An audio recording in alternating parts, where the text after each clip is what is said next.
So I kind of think of a data center as a recipe. It's like you've got one part people, one part imagination, and one part concrete, something like that. And it's this sort of, you mix that together and you've kind of got a data center.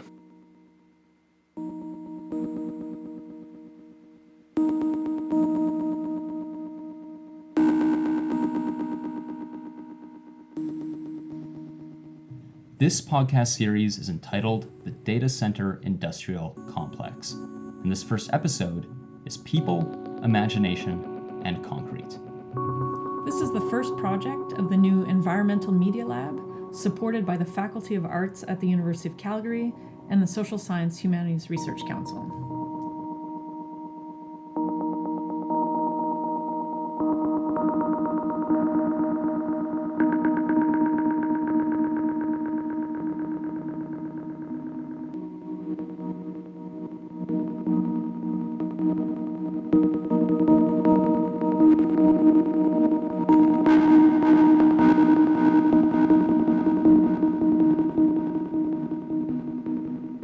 Hello and welcome to our series of podcasts about data centers, about what they are, how they work, how people think of them, and most importantly, how scholars in academia are approaching data centers and critically examining them. My name is Sean Willett, and I am joined by Mel Hogan.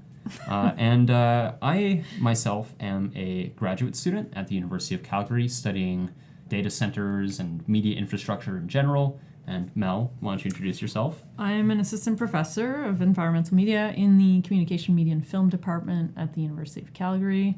How did this come to be? Well, I think this has obviously been my object of research for a few years, and I've had the opportunity in these years to encounter a lot of other scholars dedicated to internet infrastructures from a critical media perspective. And so this gave me the idea to apply for funding, to do a little bit of field work, and then to bring together all these wonderful minds to discuss the data center. And as for me, I actually originally got into communications as a field of study by thinking about data centers and thinking about how they impact our world and also how the companies managing data centers sort of want us to think about them or view them, the sort of imaginary, if you will, surrounding data centers. My current research on my thesis is about specifically data centers being used for video game streaming. Google recently announced a project called Project Stadia that is they're pushing very heavily, that uses data centers to stream video games to people's computers so that they can play them without a console or PC. And the aspect about that has interested me is the way that the data center is sort of hidden in this process and made to be sort of almost tertiary to the experience of the player, making it this sort of invisible infrastructure that is transparent and sort of obfuscates what's actually going on in the sake of convenience and accessibility for the consumer. So Sean and I have been writing papers together, and we just thought the podcast would be an even more accessible and in some ways exciting way to relay this research to a wider audience. Mel, you wanted to start this project after you went to a conference where you met a bunch of people who were all studying data centers from a variety of different backgrounds. Yeah, so for the last few years, there have been a lot of emergent scholars in particular and artist practitioners who have been really invested in the idea of the data center from really many different perspectives. I guess the thing that brought us together, there were a couple of things. One was this workshop in Stockholm organized by Asta Vondero, who we feature on the podcast. She was a key person in bringing us together, at least face-to-face. And there were two other opportunities to at least bring this work into conversation with other scholars. There is an issue of Culture Machine that is forthcoming, and there was also, in 2017, an issue of Imaginations co-edited with Alex Johnson. So those were the three sort of key components, I would say, that brought the people that we're going to feature into this podcast series. And we are certainly featuring a lot of people. We have, I think in total 6 different guests that we're featuring on this episode alone. So there's going to be a lot of different voices that are all coming from different backgrounds and have different sort of academic and artistic experiences and perspectives. And we're going to get to hear what they all have to say about data centers and the sort of environment that data centers exist within and help to create. The other thing we should probably mention is that there was so much rich content from these interviews that we've decided to create what we're imagining now to be a 4-part series for this podcast. And the focuses for the following podcasts will be in and around surveillance, sustainability in the environment, and one specifically targeting genomics data storage. For this episode, however, we wanted to just sort of give a general introduction to the subfield is what we would call it, of data center studies, if that's critical infrastructure studies, I think, would be the bigger framing for this. And the focus, the thing that we're interested in is everything from the imaginary to the materiality of the infrastructure of the internet, focusing mainly on where data is stored. You've already heard the first person we're going to be featuring, Alexander Taylor, who's a PhD candidate at Cambridge University. And thanks to him, we have the first set of themes we're going to be discussing here, which are people, imagination, and concrete. That is what makes up data centers to a degree. The people that work in them, the way that we think of them, and the physical structures themselves. And we'd like to thank Alexander for giving us such an awesome first episode title and a good sort of theme to base this around. Alexander Taylor is someone who will be publishing in Culture Machine, and also who I saw present at Stockholm. Alexander is primarily focused on the sensory experience of being in a data center, which is something that not a lot of other scholars have looked at. He's interested in the smells of a data center, the sounds of a data center, and the actual experience of being within that physical place. And some of the work that I've seen him talk about is also the ways in which humans are both represented within the data center. And in a lot of the, the media press releases, you'll see, someone working in the aisle with a laptop, sort of fixing the machines, and also the ways in which the human sort of taints this idea of this self-operating, self-regulating industry. So I think those are some of the tensions that he looks at. And he has come to the conclusion that data centers are a pretty strange place to be in. It's sort of like sensory bombardment. It's this attrition. You're constantly surrounded by these really intense noises, but then also strange silences. I mean, you've got these weird doors that sort of completely soundproof doors. So it's sort of like this, this sort of weird oscillating environment where you get these hugely noisy environments. Then suddenly this contrast with these really quiet spaces with just only your own echoes and footstep echoes and things like that. So you've got that. In terms of smells, I would say, it's sort of diesel is a smell I associate with data centers, but also plasticky, sort of new plasticky smells as well. I think of in terms of like feeling as well, in terms of like heat and cold. I mean, you've got these hot and cold aisles. So I mean, I guess as a somatic experience, they're really interesting places. You're constantly being exposed. They're these really sort of micro environmental sort of areas where you're exposed to these different sort of sensory feelings of heat or cold or smell or non-smell. So, and I guess that's interesting in itself, because you wouldn't not necessarily expect it to be a varied environment in that way. You'd sort of think of it as a very regulated environment in terms of bodily experience. But yeah, I didn't really find that. Yeah. So Alexander Taylor just told us a little bit about what it's like to be in a data center, but we still really haven't got to what a data center is. And it might actually be impossible to learn what a data center is just by visiting a data center. It's not entirely obvious what is happening in all of those rows of servers and cages filled with computers and cooling equipment. Just walking through that, you probably wouldn't get a very good idea of what's actually going on. Yeah, so we started with this idea of being within a data center, which is actually a very rare experience. It's not that difficult to book an appointment to get a tour of a data center, but to describe it how Alexander Taylor is able to describe it with, attention to sight and smell and sounds. It allows us to sort of like see a part of data centers that is often overlooked, which is the actual physical experience of being inside the data center. When we think of data storage, data centers, if we think about it at all, I think the first bit is that we generally think of much of our digital culture and digital lives as incredibly ephemeral, not really tethered to anything material. And as we uncover throughout this podcast, it is actually huge infrastructure that upholds and sustains these kinds of digital communication possibilities.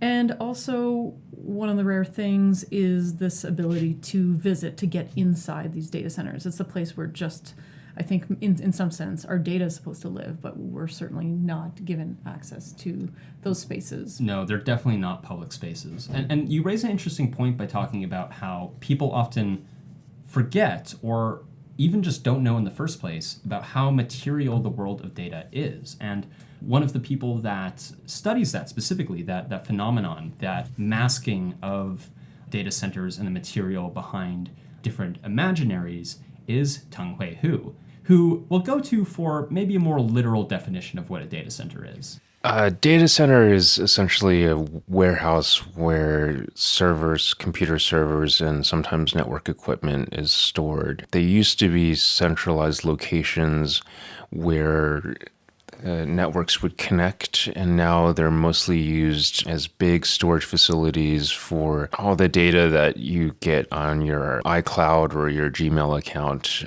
It's actually very hard to imagine the internet now without these centralized companies that vacuum up all your data and store them for your convenience. So if you're accessing your mail on your phone, the phone itself doesn't have any storage capacity compared to what the companies have. So oftentimes a lot of the things that we use are inside data centers that help mediate between, say, your phone and your computer and somewhere else.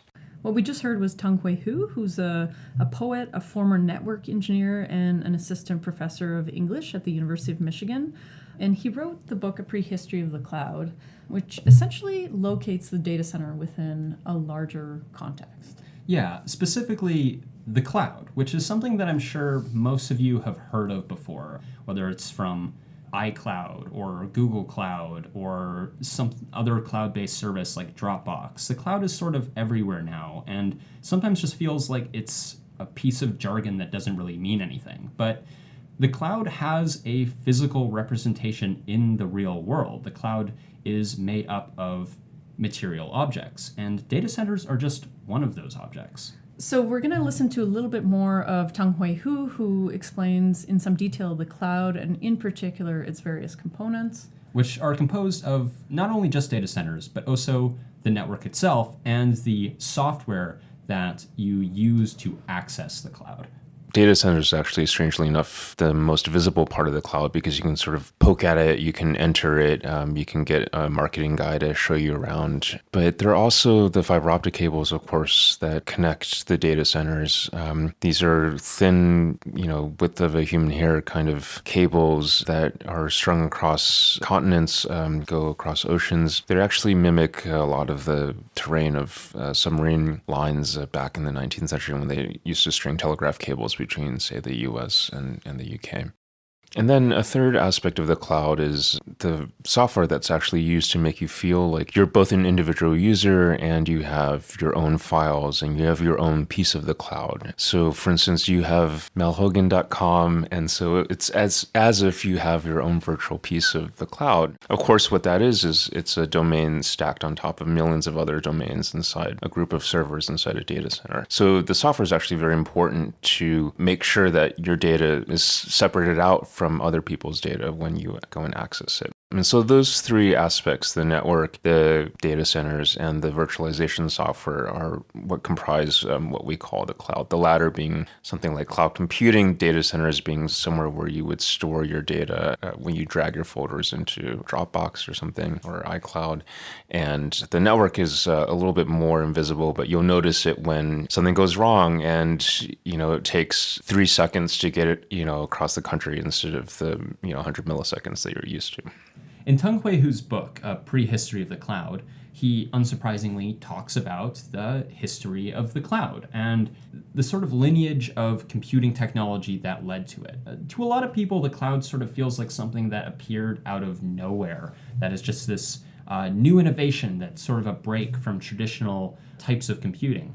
But Tungwei Hu has a different take. He actually argues that cloud computing is a direct continuation of a type of computing that was used in the 70s and explicitly draws that parallel. In doing so, he shows how these lines of power were established a very long time ago and how the cloud is a continuation of those lines of power.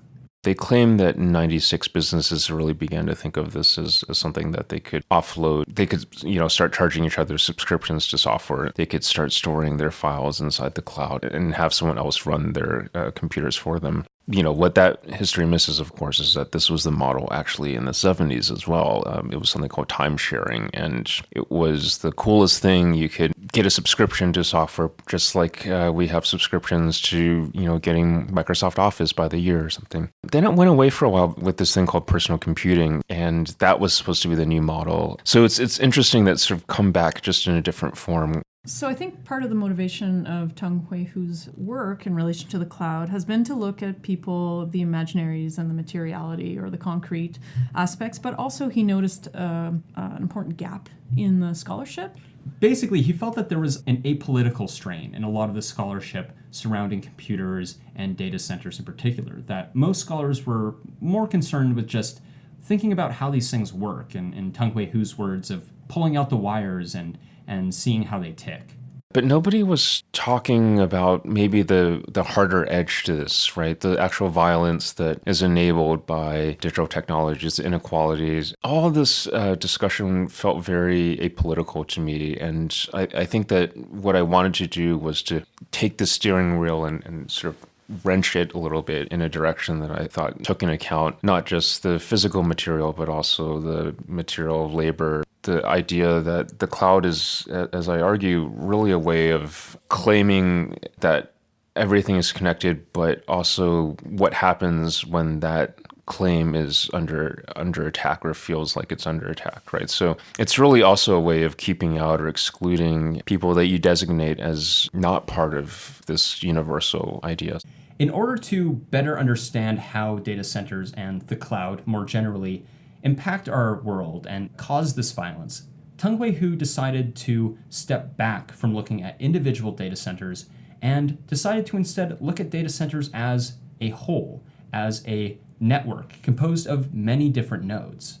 I mean, that's not to say there aren't special data centers that are interesting to think about. But I think that seeing the vast network of them is more helpful to understand why data centers have a huge environmental impact, how they are really transforming life, and how actually the internet is being structured not unlike multinational corporations in the sense that these are big warehouses and they can open up another warehouse if it's more efficient for tax reasons, or if they get some financial incentive to do so. And they'll create 8 jobs, and the county will give some massive tax break and report that they're like creating employment because Amazon is coming to it. It has situated Amazon Web Services or something.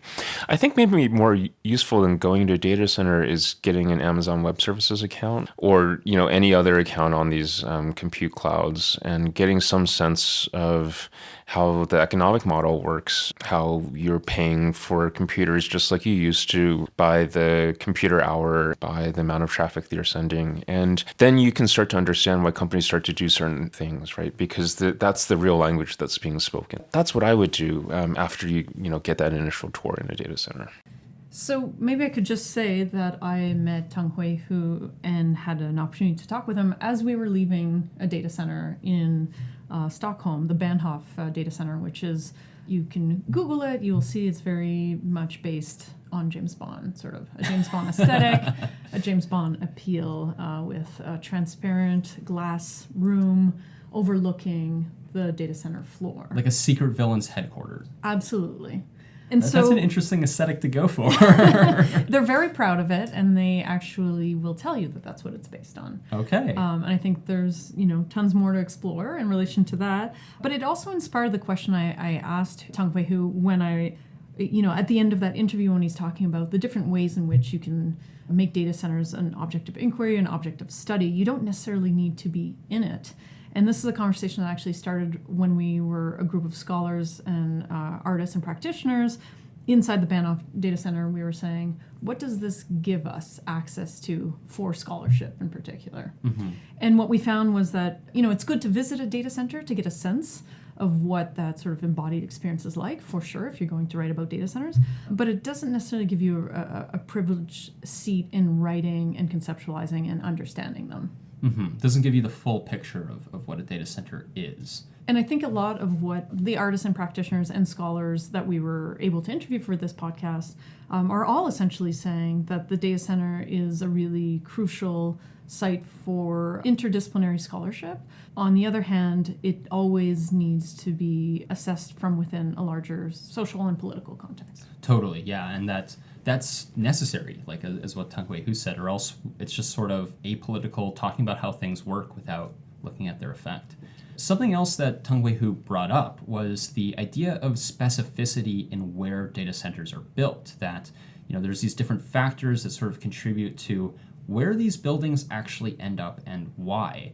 And you talked to someone who's an expert on that, on where data centers are built and why. Yeah, so a few of us who have had the opportunity to go to the north of Sweden in a town called Luleå, it's an interesting case study because they basically branded themselves and set up this thing called the Node Pole.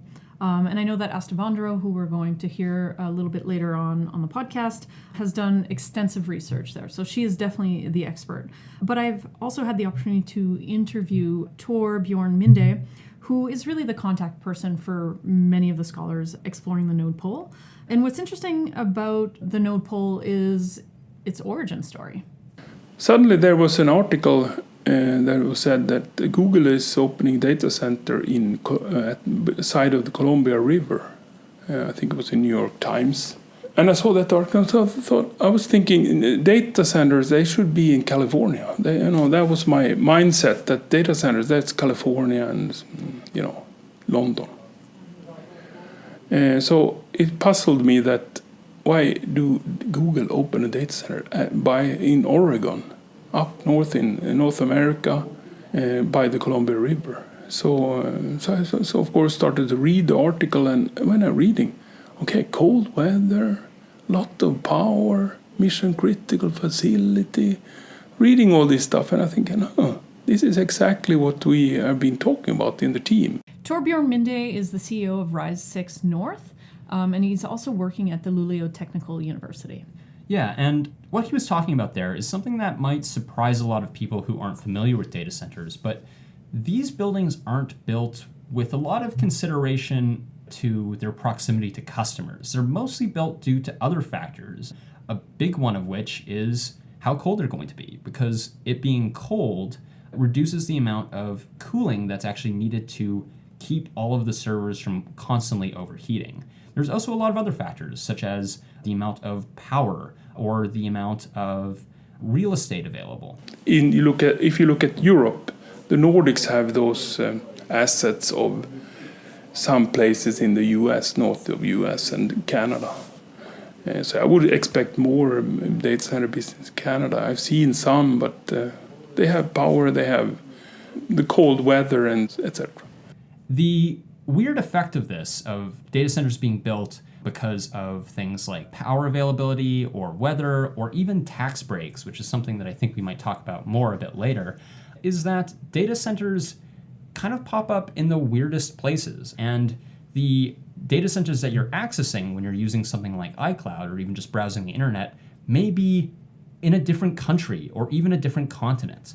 So Apple iCloud in Europe, it's in Ireland. So when you send a picture, it will go to the Irish data center and be stored there, broken up in pieces and safely stored there. I think what we're getting from Tor Mende, who manages data centers and research about data centers, is that there's more of a sense than there might have been in the last 10 years now that our files travel away from our phones and are stored or processed or circulated in and through infrastructure. Part of that is the data center. Yeah, and there's this crucial element to this, that the data center is a part of this system that doesn't just stay in one place. It's a connected system that stretches across boundaries, across political and geographic lines, with information flowing between all these different nodes, all these different data centers, and to the point where you're not really sure where your data is. It could be in one place, it could be in many places, it could be, just a few miles away, or it could be on the other side of the world. A researcher who's interested in this part of data centers and the sort of international network that is created by them is Asta von der Rohe, a professor of anthropology at the Institute for Social and Cultural Anthropology at Martin Luther University Halle in Germany. One of the reasons we interviewed Asta von der Rohe is because she complicates the question of place in relation to data and data circulation. As an anthropologist, I think for me, data center is interesting as a part of a border-crossing IT infrastructure and industry, because it is always like one building in a certain place, but in the same time, it's just one small dot in a often global infrastructure. Those dots or particular places where those buildings of data centers are built, they are somehow influenced, or that there are effects going on, like environmental and social effects. And this is something I'm interested in as an anthropologist. Part of what's interesting about what Asta was just talking about there was that not only are data centers a part of this large global boundary crossing, as she said, network of data and information, but that they also still have great impacts on local communities, on where these places are built and where they choose to build them. This is something that Torminda sort of touched on. A good example is Facebook bringing data centers to Sweden and their impact on local communities. And in addition to that, the way that different actors in those communities frame the idea of a data center coming to Sweden. Like, is this a good thing? Is this a bad thing? Is this something that's going to revitalize the economy? There's a lot of different ways that local actors think about data centers, and Asta is very interested in that. So let's listen to Asta talk a little bit about these community imaginaries. Yeah, and of course, one layer of this research was, of course, thinking about those different discourses in the media and other like public forums, because people talked about Facebook coming to Sweden, about the cloud hitting the ground in Sweden, about a new industrial revolution which would change their lives and which would bring an exciting and environmentally friendly industrial future, and all those kind of imaginaries.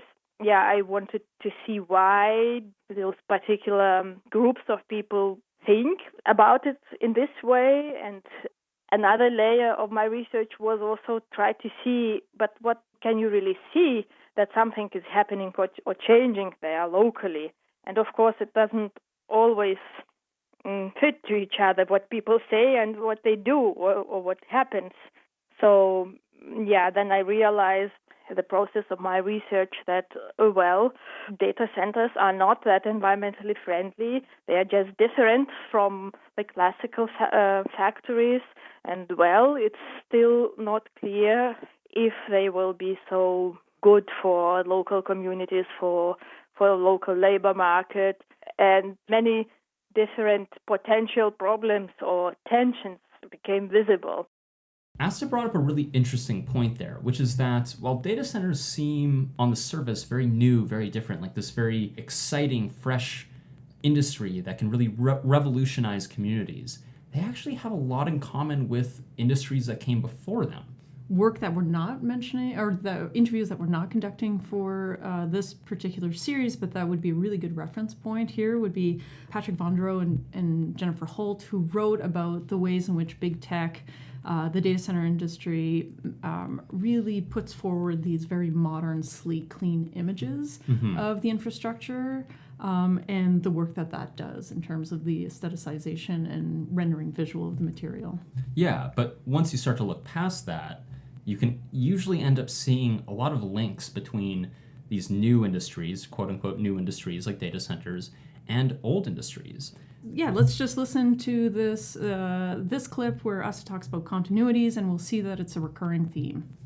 In the end, I think that data centers are not that different from so-called traditional industries. If you talk about it in terms of engineering, they are very complex. It's similar. They need much energy. It's similar.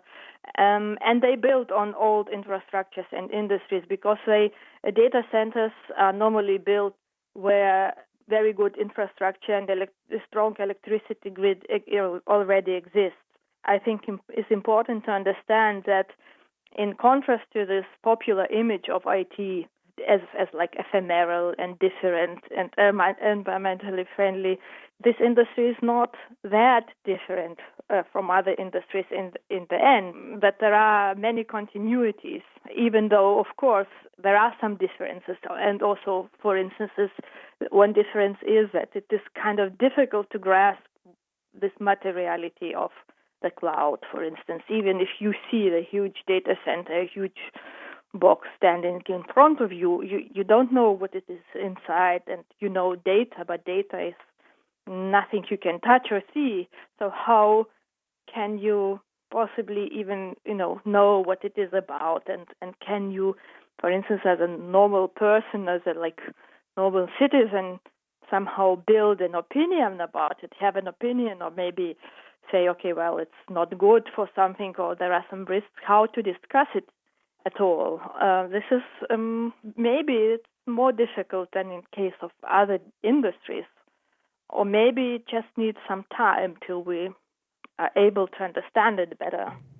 What Ass is saying there, essentially, is that if there is one big difference between data centers and the cloud and other industries, it's that data centers in the cloud are harder to wrap your head around for the average person than other industries are. I mean, if you look at a steel manufacturing plant, it's pretty easy to think like, okay, they get these raw materials, they have this output, but for a data center, it's just a black box. It's something that data theoretically goes into and comes out of, but you don't really know what data or for what purpose or what impact that has. It makes it harder to really grasp what's going on. And I think is a part of the reason why it feels so different, at least when you're looking at it, how it aesthetically feels so different than these other industries do.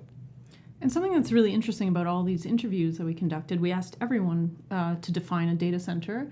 And while they had their own definitions, they also all reflected on the process of asking engineers or data center managers or basically people living in and around data centers, people involved in the industry in a bunch of different ways. And there was no sort of coherent, definitive definition of the data center.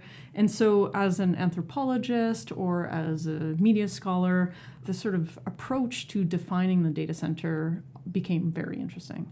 Yeah, it's this revelation that the cloud, while definitely, as Asa will say here shortly, is a branding strategy. It's something to sort of, in a way, obscure what data centers actually are and what they do. It's not dictated from above. It's co-produced by a number of different actors who all have their own ideas of what the cloud is, what it can be, and what they sort of want it to be doing in the world. And I think as critical scholars, what's interesting is that you can think of the data center beyond the materiality and beyond this idea of its, beyond the sort of technical capacities of the infrastructure. Mm-hmm. I think that it is a branding strategy and it's intentional, but I would also be cautious, to talking about the cloud, for instance, as a clearly defined entity. It's maybe important to understand that there are so many different institutions and expert groups and different interests involved in the process of implementing and maintaining the cloud. So what I realized also during my research, that different groups of people have different motivation to promote cloud in a certain way.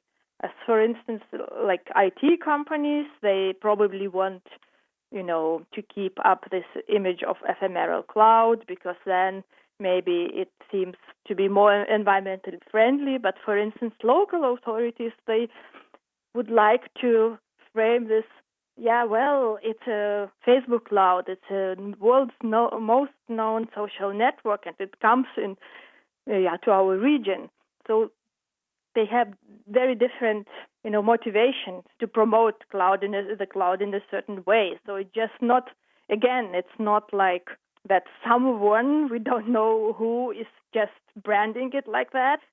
It all appears to be too big and already defined and already there. But I think it's important to understand that there are so many different people and different interests involved. And then the cloud is not already there. Then you understand, well, also in my research, it took me some time to understand that, well, as an anthropologist, it's totally okay if I understand the cloud differently from, let's say, engineer. Data center engineer, because when I was talking to data center engineers, for instance, ask about like data centers' environmental impact or social impact, and they would say, well, data center is just a box for storing data, and that's it. And all other questions are philosophical questions for us. It's not something we deal with. So, okay, of course, that's their interest and that's their definition of the cloud or data center. But for me as anthropologist, data center is something else. So another researcher that is digging into this question of the way different people have a different understanding of data centers in the cloud, this idea that data centers are in a way very relational in how people understand them, that your understanding of them is in part determined by the way that you interact with them, the role you have in their developments, the way you use them or access them, is Julia Velkova, who is a postdoctoral researcher at the Consumer Society Research Center at the University of Helsinki. What's interesting in this clip is that we get insight about the data center from the inside. So Julia Velkova goes inside the data center and from there has a slightly different relationship to the engineers who are giving her the tour. She really reflects on the structuring, the cages, the ways in which particular clients get divided in a data center. It's very sort of cold and very organized and very prison-like in a way, which Julia makes an explicit connection to. And this is sort of similar to your experience in going through data centers and visiting them, isn't it, Mel?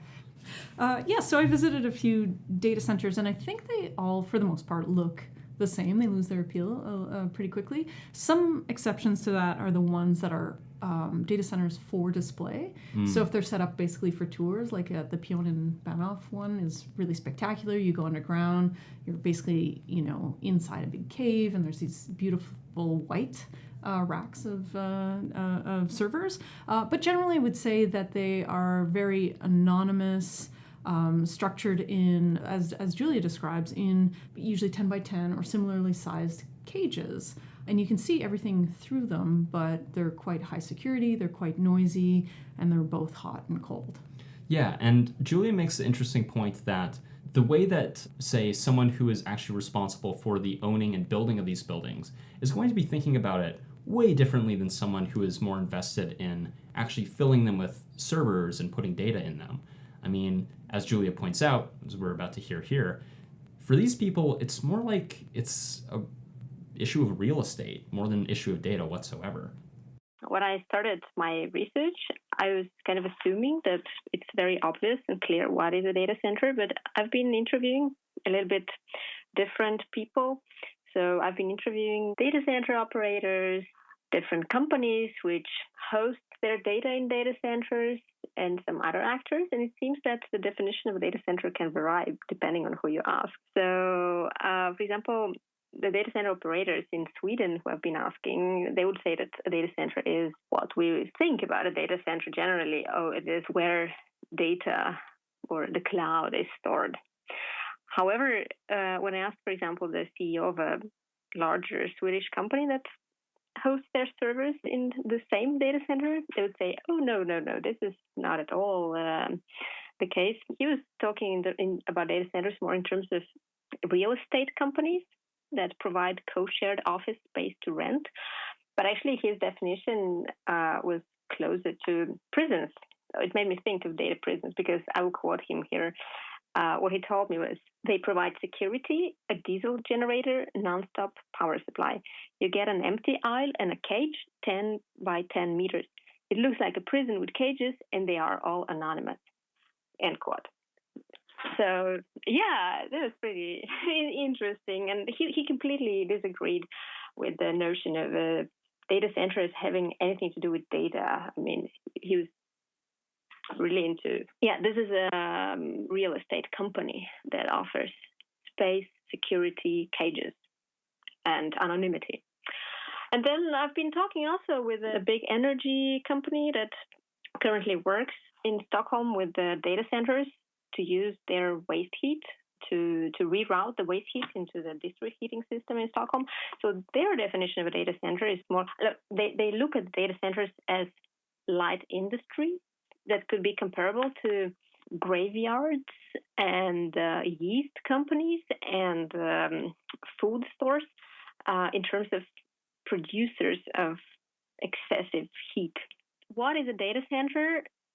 It seriously depends very much on what is your relation with a data center. I don't know if I have come myself to a better definition, but I guess a data center is more like this complex or this system that organizes different kind of other systems and infrastructures at the moment. So I think one of the benefits of thinking like Julia does here, of thinking of data centers as being closer to something like real estate or something closer to akin to building prisons, is that it helps to demystify the data center a lot. As like Asta was saying, that it helps make it more clear that this is not necessarily a brand new industry, but rather something that is building on top of industries that already existed.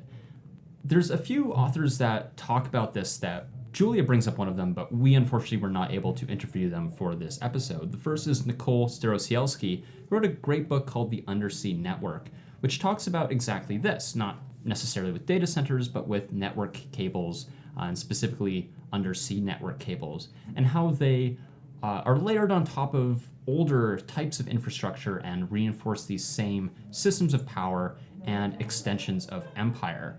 Nicole Starosielski also worked with another author, Lisa Parks, on a collection called Signal Traffic that is all about this idea as well, this idea of how technology builds on top of other infrastructures and continues the systems of power that they have laid out initially.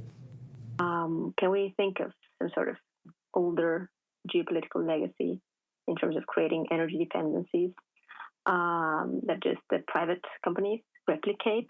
So I'm thinking here about Nicole Starosielski's work on the fiber optic cable network, that communication infrastructure layers upon colonial legacy and paths of empire expansion. So I'm thinking that it's interesting to think about data centers, like how do companies in expanding their business actually land up perhaps older paths of empire and expansion, perhaps due to historical links of cultural exchange or economic exchange or dependency.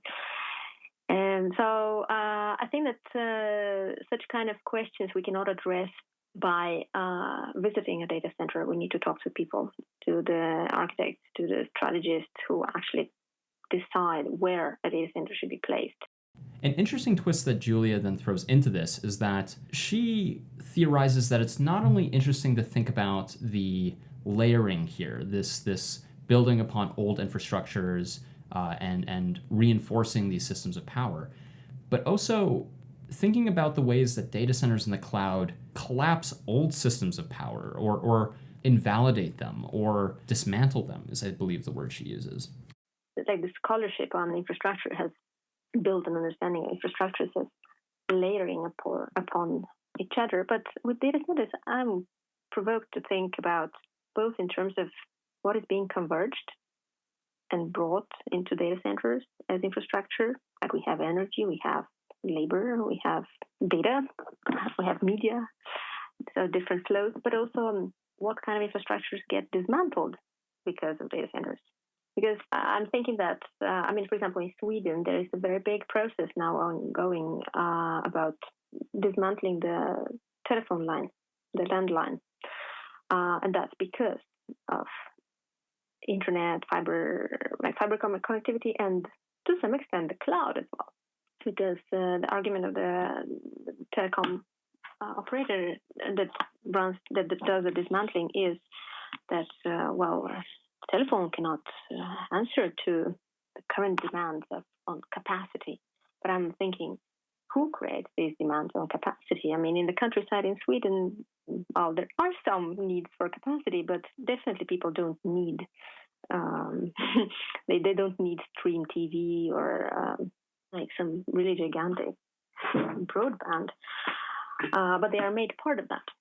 And so I think it's important to keep in sight the question of what do we lose and what do we devalue in terms of infrastructures when we have data centers. One example of these older systems being dismantled was actually brought up by another scholar we interviewed, Ann Pasek, a soon-to-be former PhD student, because she's just finishing up her PhD at New York University, who brings up the point that despite the fact that we often, like Tung Hui said earlier in the episode, we often use data centers as users by interacting with things like Google Drive or Dropbox or these sort of data storage applications. Often what these data centers are actually used for is to help offload what used to be in the purview of individual businesses and groups' IT departments, which are slowly starting to disappear to be replaced by enterprise services such as Microsoft Azure. There's a lot of businesses that have sort of outsourced their internal hardware to Microsoft. That's typically economically cheaper, and it will actually have a much smaller environmental footprint for folks to sort of centralize their infrastructure in Microsoft's hands, which is a really curious discovery. So, your doctor's office might store your medical files in a Microsoft data center so that they don't have to maintain a massive stack of hardware in the basement of their own office. We may access websites that have all of the components to deliver that experience to you virtualized and held in a Microsoft data center. And there's a lot of rather covert government agencies that are turning to these data centers to host special confidential software and special confidential data, particularly with Immigration and Customs Enforcement here in the United States. And the NSA, Bell's own research details, tends to involve a physical site where a growing amount of data sits. So even if you were familiar with data centers, it might come as a bit of a surprise to you that they're used for all of these things that Microsoft, Amazon, Google, the big players in the data center industry, don't really explicitly like to talk about. You're not going to be seeing ads that say, use Google Chrome. And also, by the way, these same data centers are being used to keep a bunch of NSA files on you. It's not really the image that these companies want you to have of these data centers, of the cloud. And this idea of shaping this image, we mentioned earlier that the image of the cloud is co-produced, that it's not just coming down from one place, but these big companies like Microsoft, Google, Amazon are very invested in how people think about their data centers, how people think about their products, and do actively try to have a role in shaping how we feel about these things and how we think about these things. Yeah, and so we're going to have another episode dedicated to the politics of data centers, and we'll talk about surveillance quite a bit in that episode. When we interviewed Anne, I also had this question about the relationship of data centers in relation to the management of their environment or of nature, more specifically. And I think the examples I had brought up were, Apple basically now managing their own forest for their product packaging, and Google partnering with wastewater management plants in order to divert some of that water back into their data centers, and so becoming very much implicated with public infrastructure in those ways. And I think there's a lot of other examples. And this is something that Anne speaks to in relationship specifically to computational power, the increasing role of computation in conservation.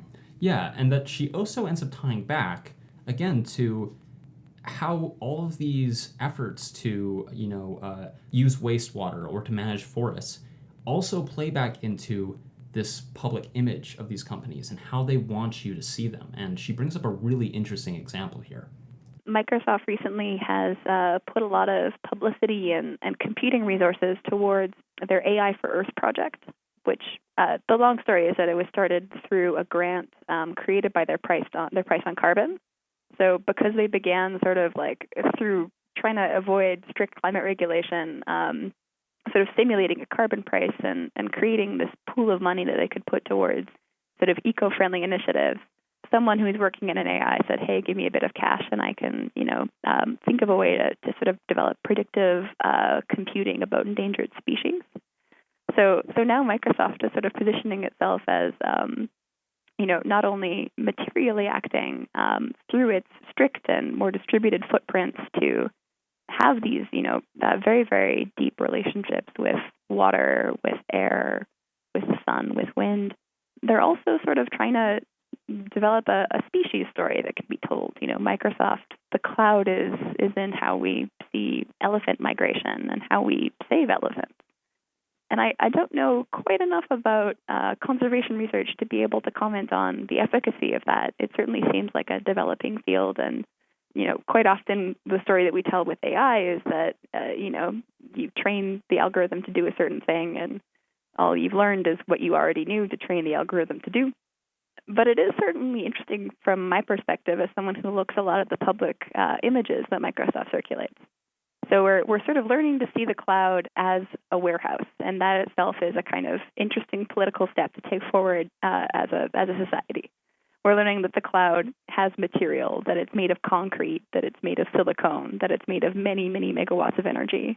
But seemingly, one step forward, Microsoft also wants us to think about the cloud as made of zebras and migrating birds and soil health. And it sort of seems like there's a story of the digitization of everything, which is, I think, another one of those cases where we have potentials for a great deal of harm and a great deal of good.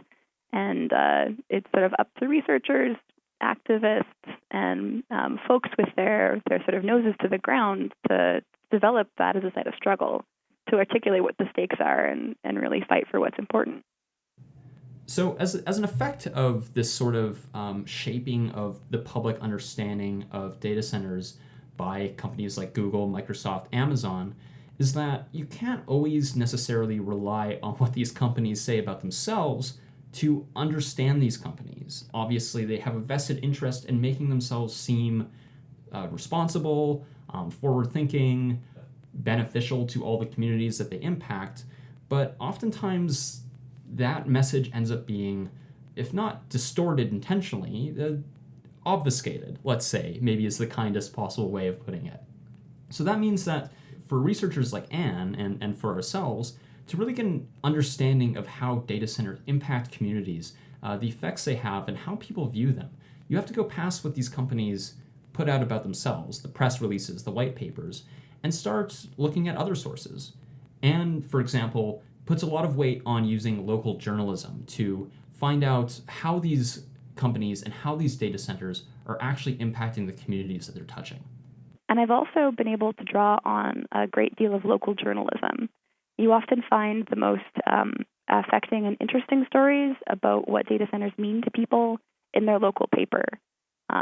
And you go through these records and you can find the history of a project at the very beginning, where it's very tantalizing, full of promise.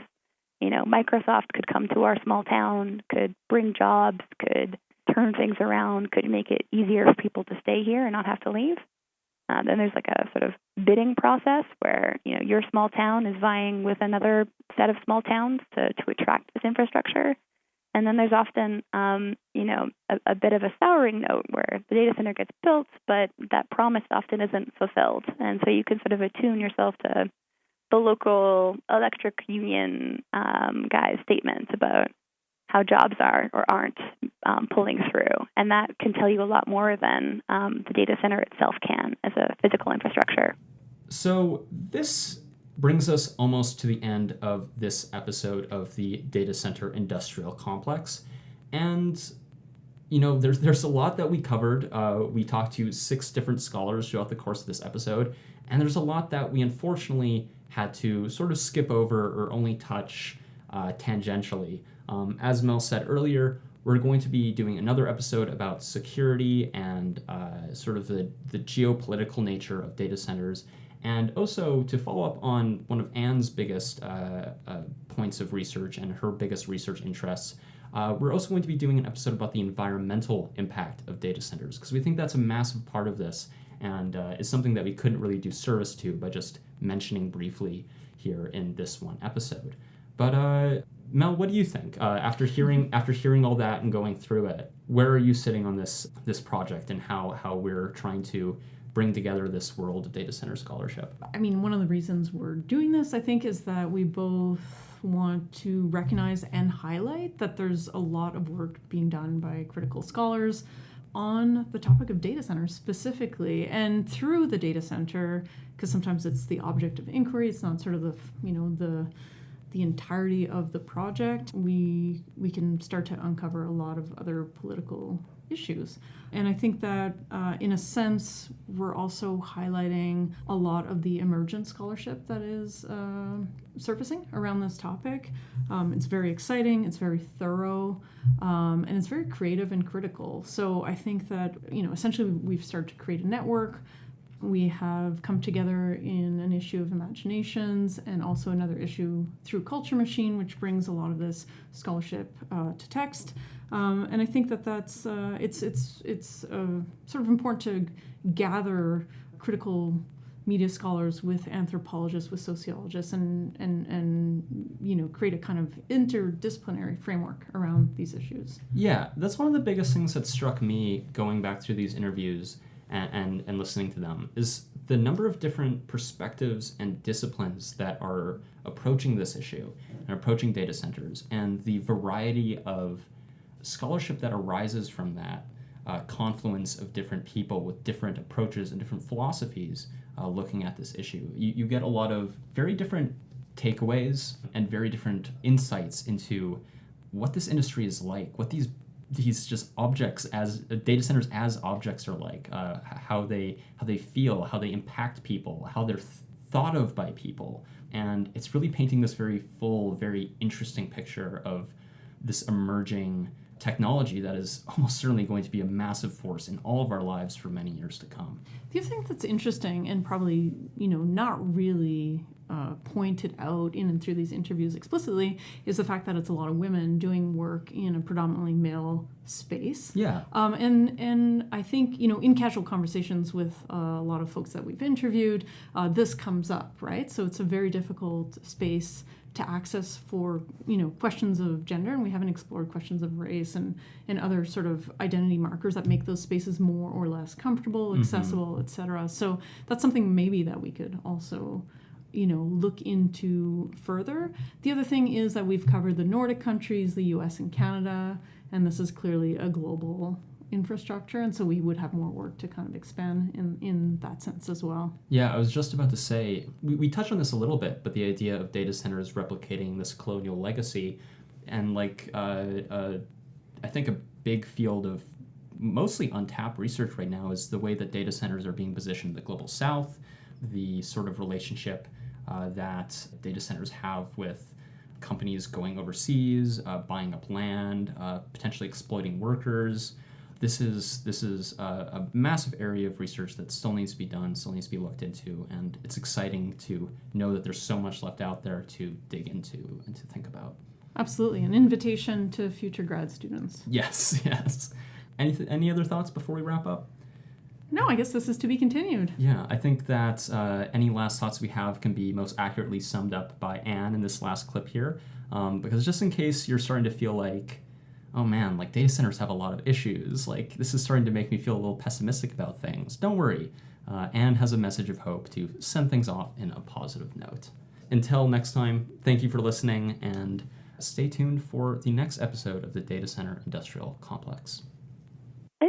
It's a hope, but when I think grounded in just my own experience working in the labor movement, I think when you look at folks working against very large odds, working against very large companies, the ways that you're able to extract concessions from a big company, the ways in which you're able to demand that they do better, that they act more ethically, that they consider a wider scope of what's important or possible. You do it by forming coalitions. And I think as a researcher, one of the things that we can spot is who seems to have a common stake in a particular outcome, who should be talking to who. And in my own research, I personally find it really hopeful to think about struggles for energy democracy people who want to have local control over their energy grid, to lower their rates, to have more union jobs, to have less public health harms, and to act in a responsible way towards the stewardship of the land, towards the custodians of the land in an anti-colonial way, and towards a better climate future. I think those folks need to start thinking about data centers. And I think that there are folks who have a great deal of knowledge about how they work, about where they work, and about the systems that sort of influence corporate decisions that can act as allies in these movements. So I think hope is where you find people who are hopeful. And hope is made out of a shared condition and a shared demand. And I think that there's a lot of ground for that in this space, in sort of envisioning where the future of the cloud is going to go.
Was created by me, Mel Hogan. I'm an assistant professor of environmental media in the Communication, Media, and Film Department at the University of Calgary.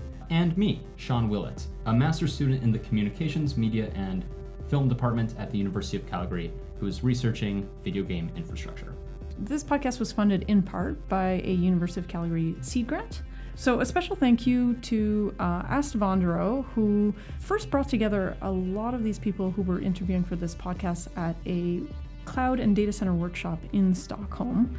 And I also want to thank Alex Johnson, who was a co-editor on an issue on data centers for the journal Imaginations, Journal of Cross-Cultural Image Studies, and also provide an opportunity to bring a lot of data center scholars together. Other thank yous go to CJSW, who provided us with soundproof recording space. And also thank you once again to the people who were part of this first episode. That is Alexander Taylor, Tungwei Hu, Torbjorn Minde, Ann Pasek, Asta Vondero, Julia Vilkova.